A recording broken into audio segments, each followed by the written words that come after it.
రాజీవ్ గాంధీ గారి భారతదేశ మాజీ ప్రధాని రాజీవ్ గాంధీ గారి వర్ధంతి 35వ వర్ధంతి జరుపుకుంటున్నాము. వారికి ఘన నివాళులు సమర్పించుకుంటూ ప్రధాని గారు యువత అందరూ దృష్టిలో పెట్టుకోవాలి. 18 సంవత్సరాలకే యువతకు ఓటు హక్కు కల్పించాలని పార్లమెంటులో ఆమోదం తెలిపినటువంటి పెద్ద మహానుభావుడు వారిని స్మరించుకుంటూ ఈరోజు వర్ధంతి జరుపుకుంటున్నాము.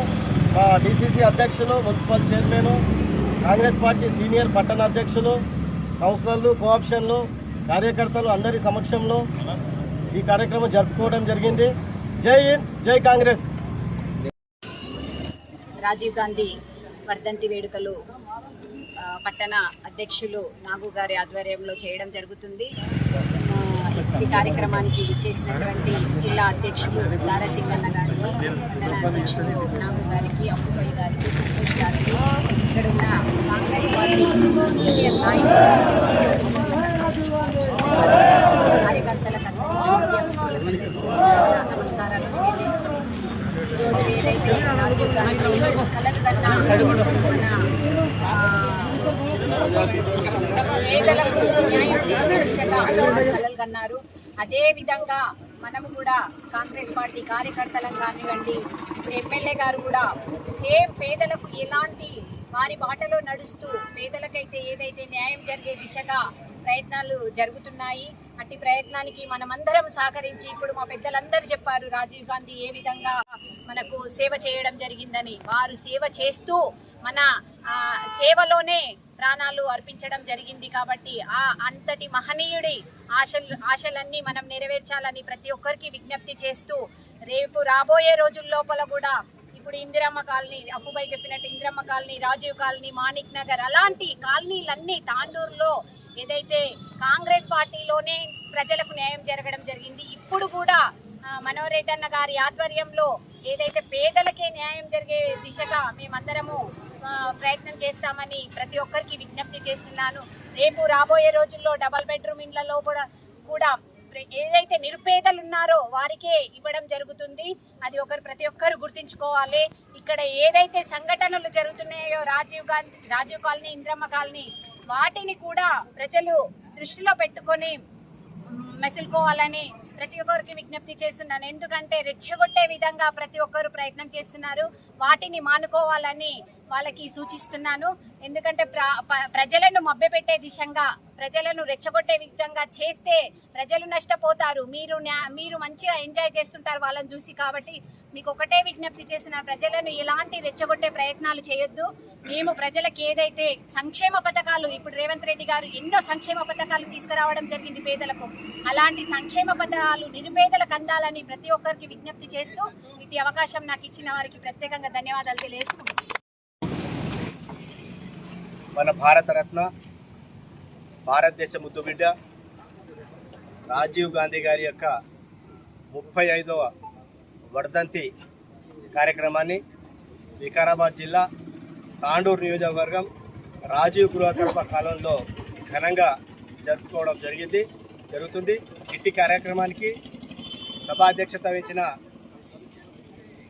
పట్టణ అధ్యక్షులు శ్రీ నాగు గారు, ముఖ్య అతిథిగా విచ్చేసిన మున్సిపల్ చైర్మన్ నీరజా బాలరెడ్డి గారు, మరి అఫ్ఫు గారు, మరి సంతు గారు, సీనియర్ కాంగ్రెస్ నాయకులు, కౌన్సిలర్లు, యువ నాయకులు, యువజన కాంగ్రెస్ నాయకులు, ఎన్ఎస్యుఐ, మహిళా Congress, SC, ST, BC, minority అన్ని కార్యక్రమాల్లో పాల్గొంటున్న ప్రతి ఒక్కరు, ఆప్షన్ మెంబర్స్, మరి కాంగ్రెస్ సీనియర్ నాయకులకు ప్రతి ఒక్కరికి పేరు పేరున నా యొక్క హృదయపూర్వక నమస్సుమాంజలు. ఈరోజు మనకు చాలా బాధాకరమైన రోజు. ఎందుకంటే ఆనాడు శ్రీమతి ఇందిరాగాంధీ గారు ఎవరైతే ఆమెను హత్య చేసిరో, ఆమె చివరి స్పీచ్లో మాట్లాడుతూ నా ప్రతి రక్తపు బొట్టును ఈ భారతదేశం కోసం అర్పిస్తా అని చెప్పడం, మరి ఆమెకు వారి యొక్క సొంత సంరక్షకుడే హతమార్చడం ఈ దేశానికి చాలా బాధాకరమైన విషయం. ఆ హతమార్చిన తర్వాత రాజీవ్ గాంధీ గారిని తీసుకొచ్చి మరి ఈ దేశాన్ని, మరి ఈ కాంగ్రెస్ పార్టీని ముందుకు తీసుకుపోవాలి, ఈ దేశాన్ని పరిపాలించాలంటే మరి వారే సరి అయిన వ్యక్తి అని చెప్పి ఆయనకి పగ్గాలు, తల్లి మరణం తర్వాత పగ్గాలు అప్పచెప్పడం, భారత ప్రధానిగా చేయడం మరి తదుపరి ఎన్నికల్లో ఆయన మంచి మెజారిటీతో మరి ప్రధానిగా గెలిచి ఈ దేశానికి ఎన్నో సంస్కరణలు చేసి మన దేశంలో ఎన్నో కార్యక్రమాలు చేయడం జరిగింది. అభివృద్ధి కార్యక్రమంలో ముందుండి మరి ఆ రోజు ఆ సంవత్సరాల్లో భాగంగా యువకులకు 18 సంవత్సరాలు నిండిన ప్రతి యువకునికి ఓటు హక్కు ఇస్తేనే ఈ దేశం యొక్క భవిష్యత్తు మారుతుంది, ఈ దేశాన్ని ఈ యువకులు సాహసంగా ముంగలి తీసుకెళ్తారనే ఉద్దేశంతో 18 సంవత్సరాలు ఉన్న వాళ్ళకు ఓటు మార్పిడి. అదేవిధంగా కంప్యూటర్, ఈరోజు మనం ఫోన్లు, సెల్ ఫోన్లు ప్రతి ఒక్కటి వాడుతున్నాం. అవన్నీ డిజిటలైజ్ చేయడానికి రాజీవ్ గాంధీ గారు ఆనాడు ఎన్నో ప్రయత్నాలు చేసి తీసుకొని రావడం వల్లనే ఈరోజు మనం భారతదేశంలో డిజిటల్ ఇండియా అని చెప్పి పేరు పెట్టుకొని మనం ముందరు సాగుతున్నాం. మరి ఈ దేశానికి ఏది చేసినా కాంగ్రెస్ పార్టీ చేస్తుంది. ఈరోజు మనం ఈ తెలంగాణలో కూడా ఆనాడు ఏవైతే 6 హామీలు ఇచ్చినామో రేవంత్ రెడ్డి గారి యొక్క నాయకత్వంలో అవి సక్రమంగా మనకు 6 హామీలు ప్రజలకు చేరుతున్నాయి. మరి ఒకటి మనం తీరుస్తున్నాం. ఇప్పుడు రేపు జూన్ 2 తారీఖు తెలంగాణ ఆవిర్భావ దినోత్సవం రోజు మరి ప్రతి ఒక్క పింఛన్ ఇంతమంది చాలా మంది 10 ఏళ్ల నుంచి కొత్త పింఛన్లు ఒకటి కూడా ఇవ్వలేము. వారికి అందరికీ 2 లక్షల పింఛన్లు మనం రేపు తెలంగాణ ఆవిర్భావ రోజు ముఖ్యమంత్రి గారు అనౌన్స్ చేస్తున్నారు.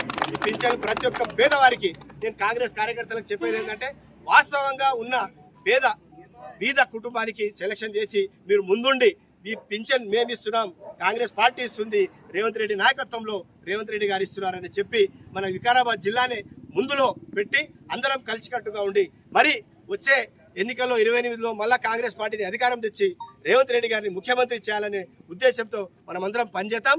అదే 29లో మళ్ళీ రాహుల్ గాంధీ గారిని ప్రధానిగా చేయడానికి మనమందరం సంసిద్ధులుగా ఉండి ఐక్యతతో ఉండి కాంగ్రెస్ పార్టీకి జిందాబాద్ కొట్టుకుంటూ మరి గాంధీ కుటుంబానికి అందరిగా లాయల్గా పనిచేద్దామని చెప్పుకుంటే అవకాశం ఇచ్చిన మీ అందరికీ ధన్యవాదాలు చెప్తున్నాను. జై హింద్, జై కాంగ్రెస్.